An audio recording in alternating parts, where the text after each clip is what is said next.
Fala meus alunos, minhas alunas do KNAPS, tudo bem com vocês? Bom, nessa aula a gente vai estudar um pouquinho o que a gente chama de dinâmica populacional. A dinâmica populacional é o estudo que vai envolver aí, que vai descobrir, que vai apresentar como que as populações vão se comportar ao longo do tempo, ou seja, se uma população vai crescer, se uma população vai diminuir, como que o número de indivíduos que compõem essa população vai se comportar ao longo do tempo. E tem em mente aí que quando a gente fala de população, a gente está falando sobre um conjunto de indivíduos de uma mesma espécie. Então, como que essa espécie vai crescer? Como que essa espécie vai ocupar o espaço? Como que essa espécie vai se comportar ao longo do tempo? Então, vamos pensar o seguinte. Para a gente poder estudar as populações, a gente tem que aprender a medir as populações. A gente tem que aprender a quantificar os indivíduos dessas populações.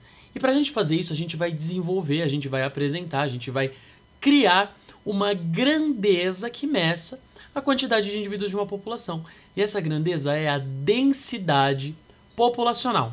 A densidade populacional pode ser definida como sendo a quantidade de indivíduos que a gente pode encontrar numa determinada unidade de área ou de volume. Então vamos supor, eu vou pegar 1 metro quadrado daquele meu ecossistema. E dentro desse 1 metro quadrado, eu vou contar quantos indivíduos eu tenho de uma determinada espécie. Essa quantidade de indivíduos por metro quadrado é o que a gente vai chamar de densidade populacional, tá certo?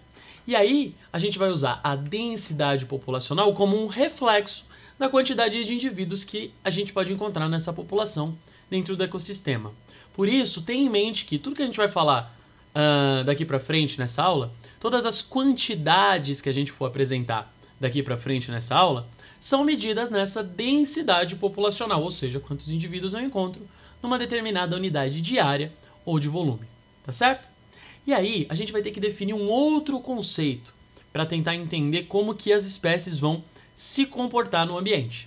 Esse conceito é o que a gente chama de potencial biótico. Então vamos imaginar que a gente tem uma espécie num determinado ecossistema, essa espécie foi introduzida naquele ecossistema e ela tem a tendência a crescer. Esses seres vão se reproduzindo e eles vão ocupando o espaço. Mas cada espécie tem um potencial de crescimento diferente.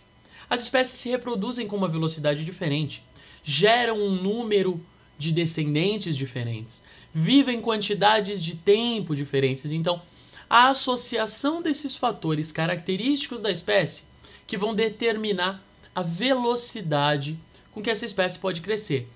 Essa forma de crescimento específica para cada uma das espécies é o que a gente chama de potencial biótico. E cada espécie vai ter um potencial biótico diferente. Dá uma olhadinha no gráfico que eu fiz para representar isso para vocês. Ó, a gente tem aqui duas espécies, uma espécie A e uma espécie B. Quero que vocês percebam que esse eixo aqui é o eixo do tempo e esse eixo aqui mede a densidade populacional. Então vamos pegar o mesmo instante aqui, o mesmo intervalo de tempo, olha. Perceba que a espécie B gera mais indivíduos no mesmo intervalo de tempo do que a espécie A.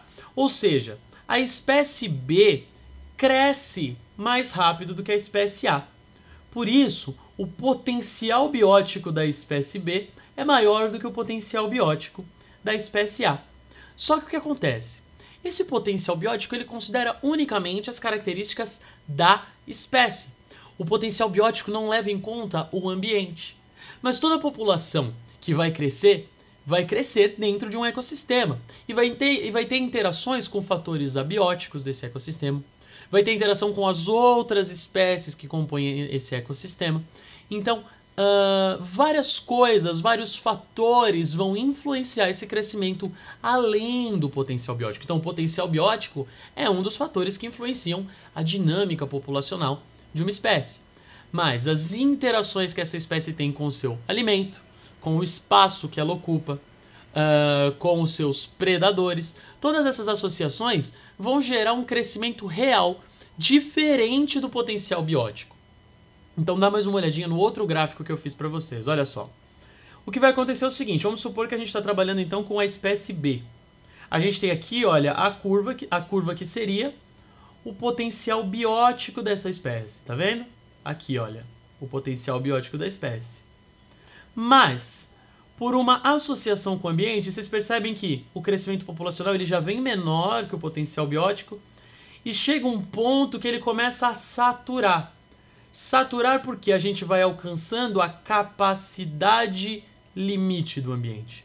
Ou seja, os nutrientes vão se esgotando, o espaço vai se esgotando, eles vão começar a ser muito alvo de seus predadores. Então várias coisas vão impedindo esse crescimento. O ambiente vai fornecendo uma resistência a esse crescimento populacional. Então, o potencial biótico sofre influência da resistência ambiental para gerar efetivamente o nosso crescimento populacional. E esse crescimento populacional ele tem essa forma sigmoide aqui, ó. Por quê? Porque no começo ele vai indo exponencial, como é o potencial biótico, né? Com uma certa resistência.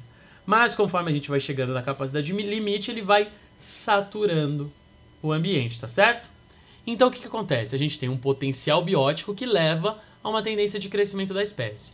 Mas esse potencial biótico sofre ação da resistência ambiental, que vai aumentando conforme a gente vai chegando na capacidade limite do ecossistema. E essa resistência ambiental agindo sobre o potencial biótico gera o nosso crescimento populacional aí real, tá certo?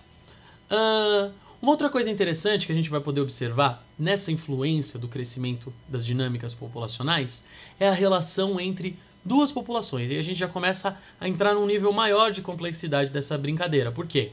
Porque a gente vai tentar entender então como duas espécies que interagem entre si, no caso eu vou trazer como exemplo para vocês a relação entre um predador e uma presa, como que essas duas populações vão funcionar em conjunto, ou seja, o crescimento de uma influencia o crescimento da outra.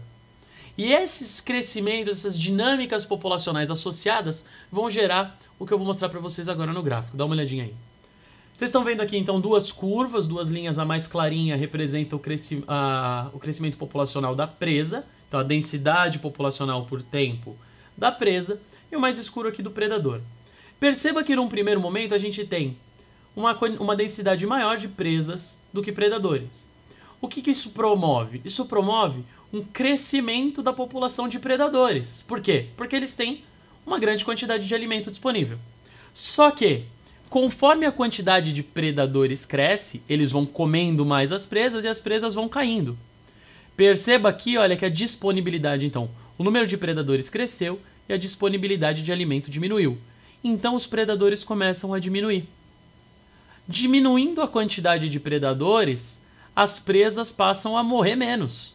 As presas morrendo menos, começa a população a crescer. E de novo, crescendo a população de presas, aumenta a disponibilidade de alimento para os predadores. A população de predadores cresce e começa a comer mais as presas. As presas começam então a diminuir. E assim por diante. A gente vai tendo essas duas curvas oscilatórias que vão seguindo uma a outra e vão determinando um padrão populacional que oscila ao redor de uma média, mantendo a densidade populacional de predadores e presas relativamente equilibradas. É isso que a gente chama de equilíbrio dentro de um ecossistema. O que acontece às vezes? Por exemplo, vamos supor que essa presa seja considerada uma praga para uma plantação. Se a gente remove essa presa, a quantidade de predadores cai muito, porque a disponibilidade de alimento para eles ficou restrita. Caindo a quantidade de predadores, ao remover então essa praga, por exemplo, a gente coloca em risco de extinção uma outra espécie e a gente gera o que a gente chama de um desequilíbrio entre as populações desse ecossistema, tá certo? Então é muito interessante a gente entender que dentro de um ecossistema, todas as espécies estão de certa forma interconectadas por suas relações populacionais, por suas dinâmicas populacionais. E quando a gente interfere na dinâmica populacional de uma espécie, consequentemente a gente interfere na dinâmica populacional de outras, porque a gente interfere na resistência ambiental e, consequentemente, a resistência ambiental agindo de forma diferente sobre o potencial biótico, o crescimento populacional muda. Tá certo? Bom, gente, espero que vocês tenham aprendido bastante. A gente se vê na próxima aula. Um abraço e até lá. Ah, só mais um recadinho. Se você chegou até aqui é porque provavelmente você gostou da minha aula. Então eu queria pedir pra você dar uma baita de uma força pra gente. Se você veio aqui do ladinho, ó, eu deixei pra vocês o link pra nossa página no Facebook e a nossa conta no Twitter. Então curte lá a nossa página, segue a gente no Twitter. E se você entrar no nosso site, tem um monte de conteúdo bacana. A gente tem texto, a gente tem mais vídeos. Se você tiver alguma dúvida, a gente tem um fórum bem legal lá que dá pra você tirar as suas dúvidas. Então dá essa força pra gente, compartilha com seus amigos esse nosso trabalho e vamos fazer esse projeto crescer cada vez mais. Um abraço!